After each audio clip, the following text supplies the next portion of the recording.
कब तक बोझ उठाया जाए, द्वंद कहाँ तक पाला जाए, तू भी है राणा का वंशज, फेंक जहां तक भाला जाए। साथियों, आपने इतिहास में तो अनेक युद्ध और वीरों के बारे में पढ़ा होगा, लेकिन हम आपको आज एक ऐसे वीर योद्धा के बारे में आपको जानकारी देते हैं, रूबरू करवाते हैं, जिन्हें इतिहास में जाना जाता है महाराणा प्रताप के नाम से। राणा प्रताप राजपूताने के एकमात्र ऐसे शासक थे जिन्होंने मरते दम तक विदेशी आक्रांता मुगलों की कभी भी अधीनता स्वीकार नहीं की। और इस समय मैं मौजूद हूँ अरावली के इन दुर्गम पहाड़ों के बीच स्थित उस पावन धरा पर, जहां इतिहास में 18 जून 1576 के दिन विश्व प्रसिद्ध हल्दी घाटी का युद्ध लड़ा गया था। अभी आप ये जो मेरे पीछे देख रहे हैं, ये एक पहाड़ी तंग दर्रा है और यही वो दर्रा है जो हल्दी घाटी दर्रे के नाम से जाना जाता है। अभी भी आप देख रहे हैं इसकी जो चौड़ाई है बहुत ही सकड़ी है और एक साथ यहाँ पर एक वाहन भी नहीं निकल सकता। और जब 18 जून को ये युद्ध हुआ था, उस समय यहाँ पर जो स्थिति थी बहुत ही पेचीदा थी कि इस तरफ तो महाराणा प्रताप जी की सेना थी और जो उसका आगे वाला भाग है दर्रे का मुहाना, वहाँ पर थी मानसिंह के नेतृत्व में मुगलिया सेना। और यहीं पर वो युद्ध जब लड़ा गया तो महाराणा प्रताप की सेना ने इतना भीषण और भयंकर प्रहार किया, उसकी वजह से जो मुगल सेना का जो हरावल था, अग्रिम दस्ता, उसमें वो बुरी तरीके से तहस नहस हो गया।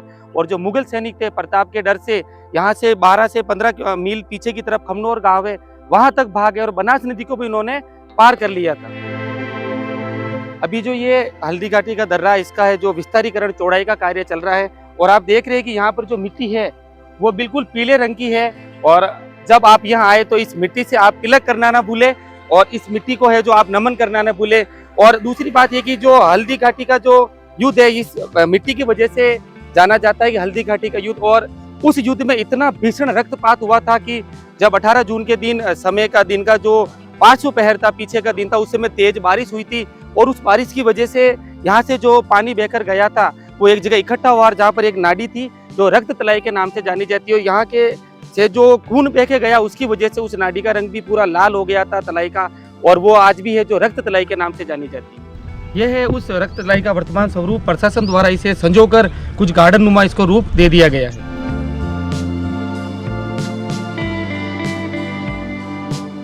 हल्दी घाटी का जो दर्रा है, वहां से थोड़ा आगे चलते ही पहाड़ों में बनी हुई है बीच में एक प्रताप गुफा। ये वही स्थान है जहां पर महाराणा प्रताप ने हल्दी घाटी के युद्ध के बाद में अपना समय व्यतीत किया था, साधना की थी और यहीं पर रहकर उन्होंने मुगलों के खिलाफ अपना संघर्ष जारी रखा था।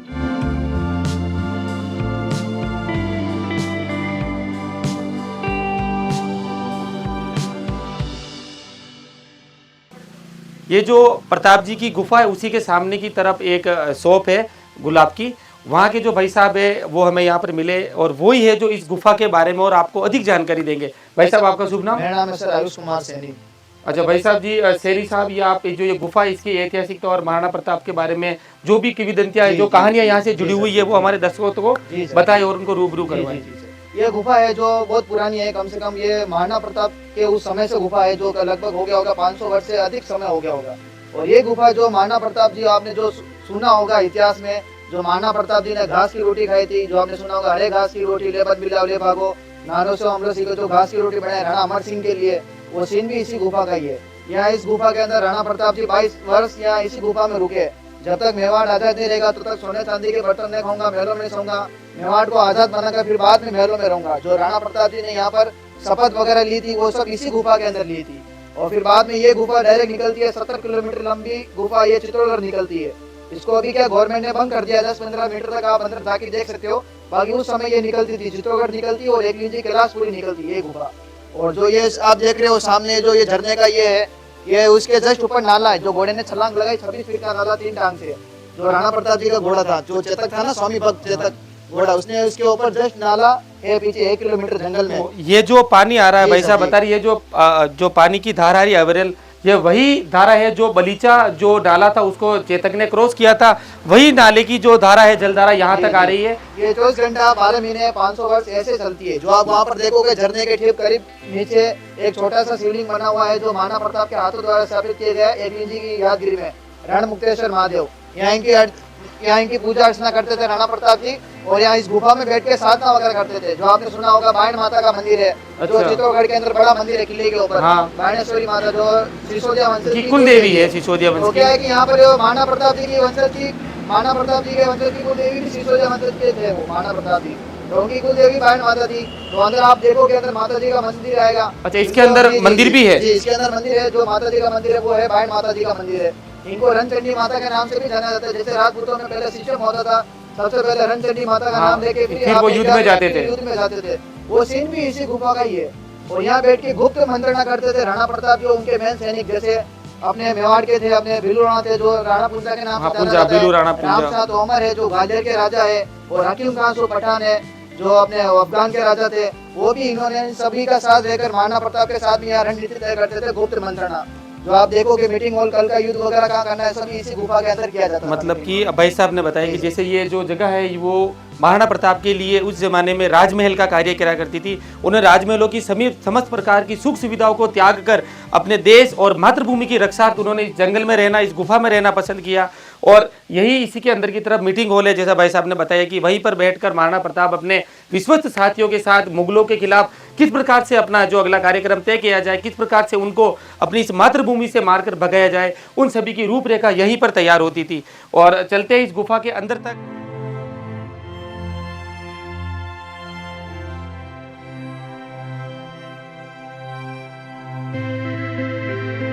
इस समय हम मौजूद है उसी प्राचीन और ऐतिहासिक गुफा के अंदर। आप मेरे पीछे देख पाएंगे कि ये इधर ये वो सुरंग है जो यहाँ से 70 किलोमीटर दूर चित्तौड़गढ़ के दुर्ग में निकलती है, जिसको प्रशासन ने है पहले यहाँ से बंद किया था सुरक्षा के कारणों से, और अभी ये जो कुछ 10 से 12 मीटर अंदर जाने के बाद इसको वहाँ से बंद कर दिया गया है। और ये इसीलिए किया गया कि आप इसके अंदर ना जाए, और अंदर जो जीव जंतु भी हो सकते हैं, और काफी समय से ये बंद पड़ी है।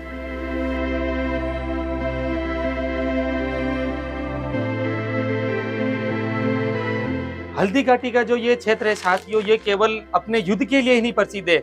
इसी हल्दी घाटी के पास में पड़ता इलाका है खमनोर, और जो खमनोर जो क्षेत्र है पूरे भारत और विश्व में जाना जाता है अपने खास किस्म के गुलाबों के लिए, जिन्हें जाना जाता है चेती गुलाब या दमिश्क गुलाब के नाम से।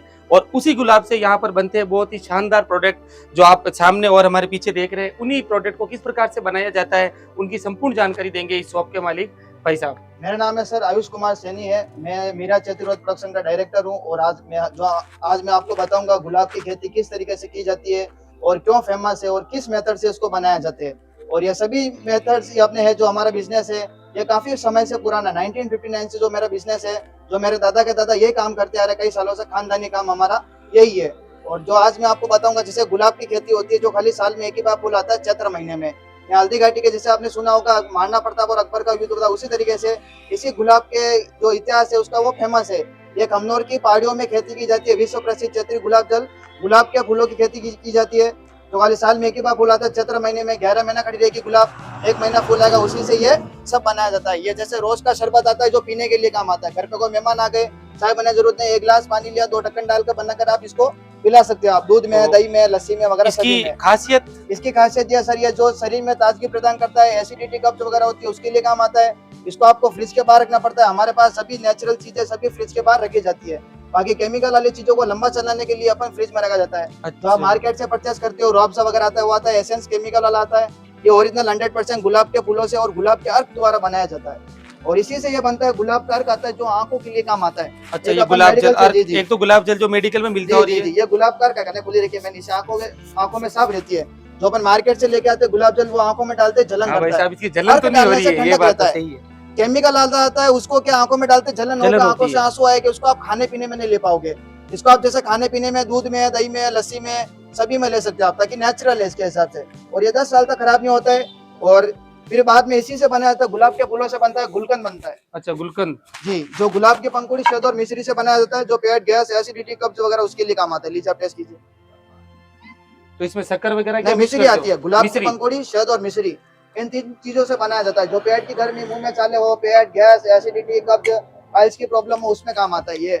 भाई साहब, ये जो गुलाब से अर्क बनाने की और जो ये गुलाब का जल बना रहे, उन सभी की जो विधि है वो आपको यहाँ पर बताएंगे किस प्रकार से बनाया जाता है। भाई साहब इसको बताइए। सर, ये तांबे का पात्र है पूरा। इसके अंदर 30 किलो गुलाब का फूल डाला जाता है और 20 लीटर पानी डाला जाता है। और नीचे लगाते धीमे धीमे आग लगाते, नॉर्मल टेम्परेचर के हिसाब से इसको मध्यम आंच लगाई जाती है। ऊपर से पूरा पैक होता है मुल्तानी मिट्टी के ऊपर के माफिक इसको पैक किया जाता है मिट्टी से, ताकि एयर लीकेज नहीं हो। यहाँ से और यहाँ से पैक होगा पूरा मिट्टी से। और फिर बाद में ये नल लगा हुआ, इसमें आता है ठंडा पानी, आता है कंटिन्यू चालू रहता है ठंडा पानी। भाप को ठंडा करने के लिए ठंडा पानी भरा जाता है। और जो गर्म पानी होता है वो पीछे से एग्जिट होता है, पीछे से निकलता है वो हरे पाइप के द्वारा। और जो भाप आती है जो इस कॉपर के कोल के अंदर होके ठंडे होकर 12 घंटे में यहाँ पर गैलन लगा रहता है 20 लीटर वाला। तो भाई साहब जो ये बूंद करके इकट्ठा होता है वो 30 लीटर से कितना जो है 20 गुलाब लीटर निकलता है सर, 30 से 20 20 लीटर लीटर निकलता है जो आंखों के लिए काम आता है। अच्छा, वो अर्क निकलता है। बस फिर बाद में शरबत वगैरह बनाना हो, मिश्री की चाशनी बना कर उसमें उसको डाइवर्ट कर देंगे तो शरबत बन जाएगा। पान अच्छा, डालोगे पान का बनेगा, सौंफ डालोगे सौंफ का बनेगा। सभी प्रकार के अर्क वगैरह सभी शरबत इसी मेथड से बनाए जाते हैं।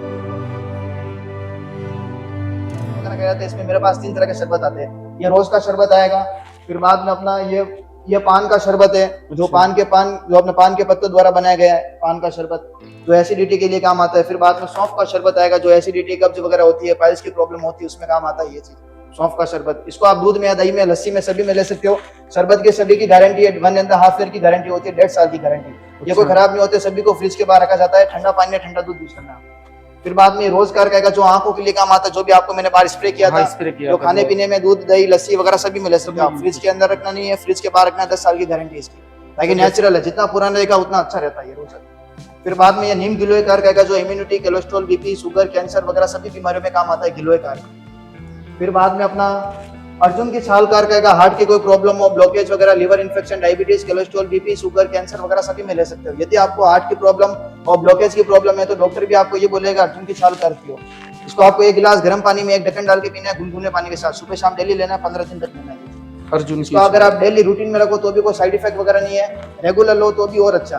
तो फिर बाद में ये आएगा जो से डायबिटीज के लिए काम आता है, मेरे पास जामुन का पाउडर है, इसमें जामुन की गुठली आएगी, नीम की निम्बोली, मेथी दाना, आंवला, करेला सब मिक्स आएगा।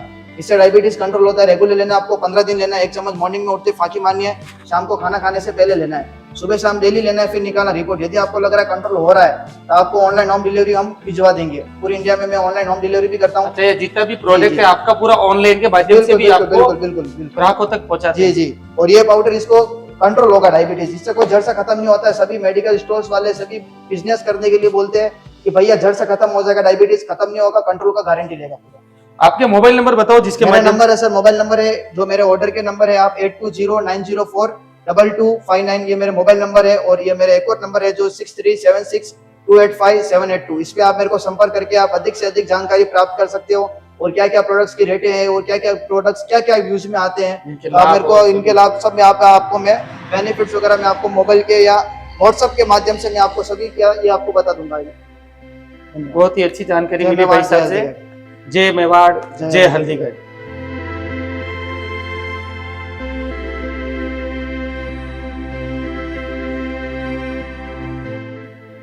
अभी जो आप ये मेरे पीछे देख रहे हैं 4 खंभों की छतरी, ये उसी स्वामी भक्त चेतक की छतरी है जिसने नाला पार करने के बाद अपने जो स्वामी थे राणा प्रताप जी, उनकी गोद में अपनी अंतिम सांस ली और यहाँ से स्वर्ग सिधारे। उन्हीं की याद में उस चीज को चिरस्थायी करने के लिए यहाँ पर ये 4 खंभों की छतरी बनाई गई।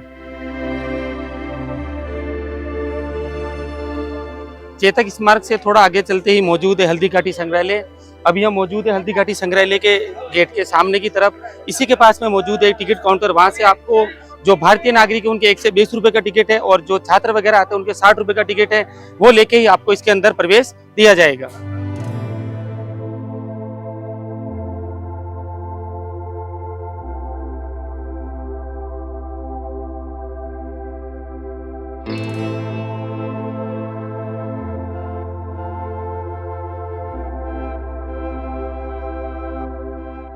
इस समय मैं मौजूद हूँ हल्दी घाटी संग्रहालय के कैंपस के अंदर। संग्रहालय का जो टिकट है 120 रुपए और अंदर आते ही आप जो पहला दृश्य देखेंगे कि यहाँ पर आदमकद है, जो मेवाड़ के जो योद्धा थे उनकी मूर्तियां लगाई गई है। जो सबसे पहली मूर्ति है वो महाराणा प्रताप जी की अश्वारूढ़, उनके पास में ही मेवाड़ी सेना के सेना नायक जो पुंजा भील है, भीलू राणा उनके नाम से प्रसिद्ध, उन्हीं के पास में जो हकीम का सूर थे, मेवाड़ी सेना के सेनापति हरावल का नेतृत्व कर रहे थे, उनकी मूर्ति उनके पास में है। जो ग्वालियर के रामसा तंवर और उन्हीं के पास में है जो जाला बीदा, जिसे जाला मन्ना के नाम से जाना जाता है, उनकी आदमकद प्रतिमा पर लगाई गई है। और उसी के पास में मेवाड़ के उद्धारक के नाम से प्रसिद्ध जो भामाशाह है उनकी मूर्ति यहाँ पर लगाई गई। अन्य जो छोटी छोटी योद्धाओं की मूर्तियां भी यहाँ पर प्रदर्शित की गई है। इसके अलावा इसी कैंपस में जो मराठा साम्राज्य के संस्थापक थे शिवाजी, उनकी प्रतिमा, और उसके अलावा है जो आप हल्दी घाटी युद्ध के जो दृश्य देख पा रहे हैं उनको यहाँ पर दर्शाया गया है कि जो मर्दाना हाथी है उस पर मान सिंह विराजे हुए हैं और उनके सामने जो स्वामी भक्त चेतक है अपने अगले दोनों पंजों को जो हाथी की सूंड है उस पर टिका के खड़ा है और जो राणा प्रताप जी अपने भाले का वार कर रहे हैं वो दृश्य यहाँ पर आपको सचित्र दर्शाने का प्रयास किया, जिससे आप उस युद्ध की कल्पना को और अपने चित्त में समा सके। उन्हीं के पास में जो अन्य मेवाड़ी योद्धा हैं उनकी भी छोटी छोटी जो है प्रतिमाएं लगाई गई हैं। इसके माध्यम से ये प्रशासन से ने दर्शाने का प्रयास किया है कि जो दर्शक और जो आने वाली पीढ़ी है उस युद्ध की जो महान विभूतियां थी, जो वीर थे, उनकी जो साहस है उनको समझ सके और अपने हृदय में इस चीज को संजो कर रख सके और आने वाली भावी पीढ़ी को ये चीजें बता सके।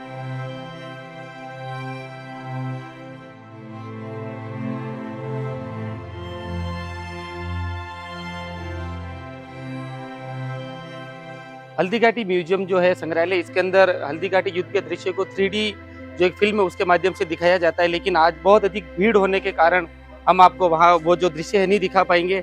और जब भी आप यहाँ आए तो ये जो यहाँ पर पीछे जो संग्रहालय के बाहर की तरफ जो स्टेचू लगाए गए उनका सम्मान करें, उनके साथ में आप उनके जो लगे हुए आदमकद चित्र उनके साथ में छेड़खानी ना करें, इस चीज का विशेष तौर पर ध्यान रखें।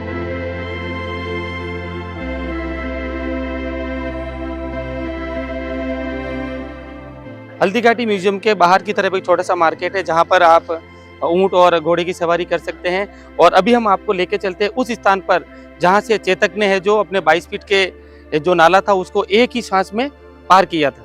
वहां तक जाने के लिए आपको हल्दीघाटी म्यूजियम के सामने की तरफ से एक जो पहाड़ी चढ़ाई है वो पार करके वहां तक पहुंचना पड़ेगा, और अन्य रास्ता है जो एक नीचे की जो रोड है वहां से भी आप वहां तक जा सकते हैं।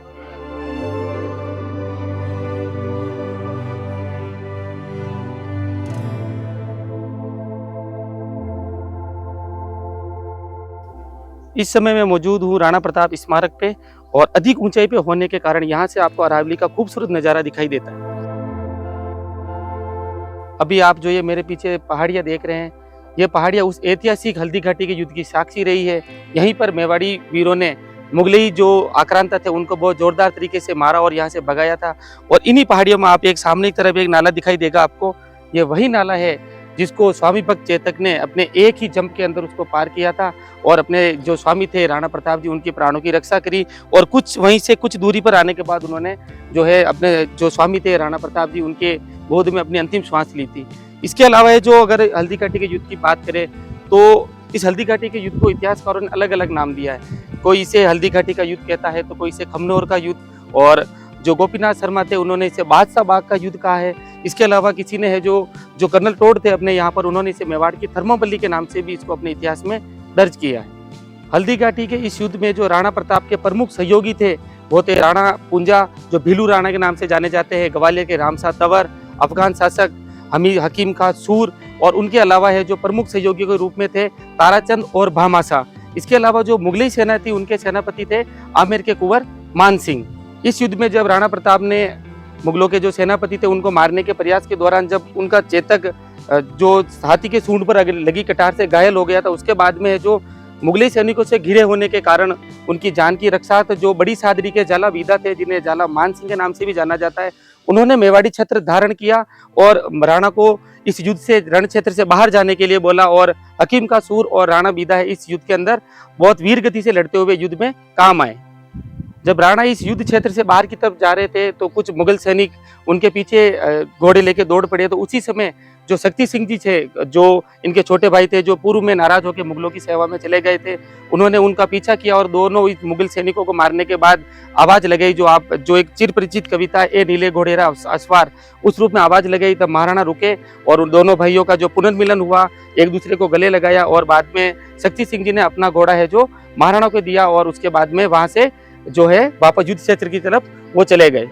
अगर बात करें इस युद्ध के परिणाम की, तो हर युद्ध के परिणाम के दो पहलू होते हैं, या तो किसी राजा को जिंदा या मुर्दा पकड़ा जाए, या फिर उस क्षेत्र पर कब्जा करके वहां से टैक्स वसूला जाए। लेकिन इन दोनों ही कार्यों में मान सिंह है जो महाराणा प्रताप जी को पकड़ने में और उस क्षेत्र पर कब्जा करने पे पूर्ण रूप से असफल रहा। इस प्रकार से हम कह सकते हैं कि इस हल्दीघाटी के युद्ध के अंदर है जो राणा प्रताप की पूर्ण रूप से विजय हुई। लेकिन कुछ वामपंथी इतिहासकार है जो जबरदस्ती से अकबर को है जो विजय घोषित करते हैं। राणा प्रताप का मुगलों से लगातार संघर्ष और हल्दीघाटी युद्ध के बाद में मेवाड़ की आर्थिक स्थिति बहुत ही खराब हो चुकी थी। इसके कारण से है जो राणा का जो संघर्ष है वो थोड़ा कुछ धीमा पड़ने लगा। इसी समय मेवाड़ में एक चूलिया गांव है, वहां पर एक जैन व्यापारी भामाशाह और उनके भाई ताराचंद ने महाराणा प्रताप को आर्थिक सहायता प्रदान की। उसके अंदर उन्होंने उस जमाने में 25 लाख रुपए नगद व 20 लाख रुपए की स्वर्ण मुद्राएं उनको सहायता की, जिसके माध्यम से राणा प्रताप अपने जीवन के अंत समय तक मुगलों से लगातार संघर्ष करते रहे और चित्तौड़ और मांडल को छोड़कर से संपूर्ण मेवाड़ पर है जो राणा प्रताप का अधिकार वापस हो गया था। हल्दीघाटी युद्ध के बाद में महाराणा प्रताप ने अपनी जो राजधानी गोगुंदा बनाई और उसके बाद में वो चावंड चले गए और वहीं पर रहकर उन्होंने महलों का निर्माण करवाया और उन्हीं के उस शांति काल के समय ही वहां से में चावंड की चित्रकारी भी प्रसिद्ध हुई, जिसका जो प्रसिद्ध जो चित्रकार था वो था नासिरुद्दीन। और उसके अलावा जब एक समय ऐसा आया जब राणा प्रताप बाघ का शिकार कर रहे थे, उस समय उन्होंने अपने धनुष पर जो प्रत्यंचा चढ़ाई थी, उसी प्रत्यंचा के छटकने के कारण महाराणा प्रताप के पेट पर या घाव जो आते थी उन पर जोरदार घाव हुआ और इसी वजह से 19 जनवरी 1597 के दिन इस हिंदुआना सूरज और प्रातः स्मरणीय वीर शिरोमणि का जो है स्वर्ग लोक में स्थायी निवास हो गया और इस धरती को सदा सदा के छोड़ के चले गए। और इनकी मृत्यु पर ही अकबर ने जब इसको जानकारी मिली तो वह बहुत ही अचंभित हुआ, उसकी आंखों से भी आंसू आ गए और अकबर के मुंह से निकल पड़ा कि मैंने मेरे जीवन काल में अनेक शत्रु देखे, लेकिन राणा कीका यानी राणा प्रताप के जैसा मैंने आज तक स्वामी भक्त और वीर धुरंधर योद्धा नहीं देखा।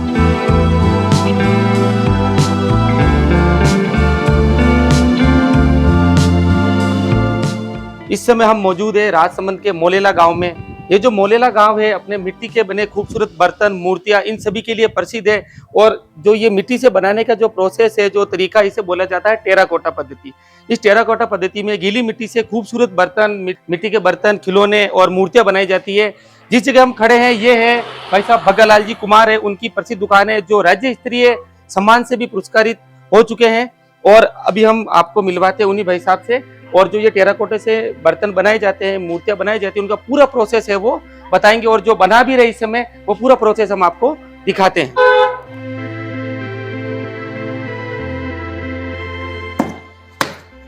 इस समय हमारे साथ है मन्नालाल जी भाई साहब जो इस टेराकोटा जो पद्धति, इसका पूरा जो प्रोसेस आप ये है दर्शकों के लिए बताना भाई साहब, ये किस प्रकार से बनती है और इसको कितने समय में जो तैयार किया जाता है। ये सर मिट्टी तो जैसे अपने तालाब में होती है ना टुकड़े मिट्टी के, वैसे लाते हैं, फिर इसको क्या है कि छानते हैं छन्नी से। अच्छा, छानने के बाद छानते हैं। हाँ, छानने के बाद फिर 2 दिन छोड़ देते हैं, अच्छे से घुल जाती है। फिर तीसरे दिन हम लोग इसको क्या करते हैं कि ऐसे अभी जो बना रहे हैं ना, ये मसल के जैसे आटा बनाते हैं चपाती के लिए, वैसे इसको हम बनाते हैं। इसमें कुछ और भी चीजें मिक्स करते हो ऐड? इसमें कुछ ऐड नहीं करते हैं, खाली लकड़ी का बुरादा और गधे के लिए तो गधे के लिए तो लकड़ी का बुरादा। हाँ, ये दोनों ऐड, बाकी और कुछ ऐड नहीं। और इसको लेकिन मसलना अच्छे से पड़ता है, आटे की तरह अच्छे से गूंथना पड़ता है कुल मिला के इसको, है ना। जब तक अच्छे से नहीं गूंथोगे तब तक बिखरेगी। और ये मिट्टी यहाँ की मिट्टी की खासियत है, इस गांव की मिट्टी दूसरी जगह काम नहीं आती। अच्छा, जो मोलेला गांव है वहीं की मिट्टी से ये बनेगा, दूसरी जगह से अगर काली मिट्टी लेकर आएंगे तो उसमें ये चीज नहीं पाई जाएगी, वो फट जाएगी। अच्छा, फट जो मूर्ति बनने के बाद फट जाएगी वो, है ना, पूरी फट जाएगी। हाँ सर, फिर इसको पकाने का क्या प्रोसेस है? ये सूखने के बाद जैसे मटके पकाते हैं ना, अच्छा, वैसे पकता है। मटके पकते उसी प्रकार से, ये अलग से जैसे आजकल नहीं, पहले तो जो लकड़ी के वो कचरा डाल के करते हैं, आजकल कोई भटिया टाइप ही आ चुकी है उस टाइप में। वो अभी भी वही सिस्टम तो वही है, खाली बस उसके दीवार जो ईंटों की बना दी है और लकड़ी नीचे डालते हैं बस। पहले जो केवल एक खड्डा खोद के करते थे, आजकल वो बना दिया बस। और जो आप है, आपको जो ये पुरस्कार मिला, आपके पिताजी को मिला है राजेश? हाँ, मेरे पिताजी को मिला हुआ 93 में, जो 1993 में और 93 में मेरे को मिला था बाल पुरस्कार। अच्छा, बाल पुरस्कार के रूप में भी भाई साहब भी सम्मानित हो चुके हैं राज्य स्तरीय लेवल पे, है ना जी। और जो है इनकी क्या कॉस्ट रहती है लगभग, कोई खरीदना चाहे तो आपको ऑनलाइन प्लेटफॉर्म पे भी मिलता है या आना ही पड़ेगा खरीदने के लिए? ऑनलाइन प्लेटफॉर्म हमने चालू नहीं किया है, लोगों ने चालू किया, हमसे लेके जाते हैं, सेल करते हैं वो। बाकी जो हमारे यहाँ से 20 रुपए से स्टार्ट है। अच्छा, 20 रुपए से छोटी कलाकृति, और सबसे महंगी वाली 20 रुपए लेके फिर तो कोई फिक्स नहीं है, फिर स्क्वायर फीट पे चला जाता हूँ। अच्छा, स्क्वायर फीट पे फिर काम जितनी बड़ी है चौड़ाई के हिसाब से, उसके हिसाब से काम चलता है। तो लगभग ये आपके तो पारंपरिक काम है, कितने सालों से कर रहे हो इस टाइप का? मैं तो देखो मतलब मैं हमारे पीढ़ी से पीढ़ी चल रहा है। अच्छा, पीढ़ी से पीढ़ी चला रहा है। हाँ, तो उससे हम कर रहे हैं। जैसे ये मूर्ति है, अच्छा, ये माता जी की मूर्ति है, ठीक है। अच्छा, माता जी की। तो ये क्या है कि मंदिर में बैठी स्थापित होगी। अच्छा, अभी ये तैयार हो रही है, फिर कलर वगैरह भी करते हैं या केवल पकाने के बाद सीधा ही? अभी ये पूरा गीला है, हाँ, थोड़ा सा ड्राई मतलब सूख गया था, अपन उठा सकते हैं। बाकी अभी सूखेगी, उसके बाद भट्टी में जाएगी, फिर इसका कलर होगा।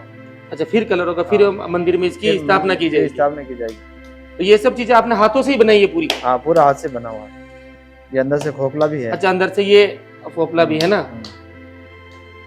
भाई साहब देखिए, ये हाथों की कारीगरी, इन्हीं को अपने लोगों को है जो हस्तकला को बहुत ज्यादा प्रोत्साहन देना है। और इनको जब कभी भी आप इधर आए तो यहाँ से एक बार जरूर विजिट करें और कोई ना कोई चीज जरूर खरीद के ले जाए, जिससे इनको है जो प्रेरणा भी मिलती रहे और इस कार्य के साथ ये जुड़े रहे और आने वाली पीढ़ी के सामने है जो अच्छा है कि ये एग्जाम्पल पेश कर सके।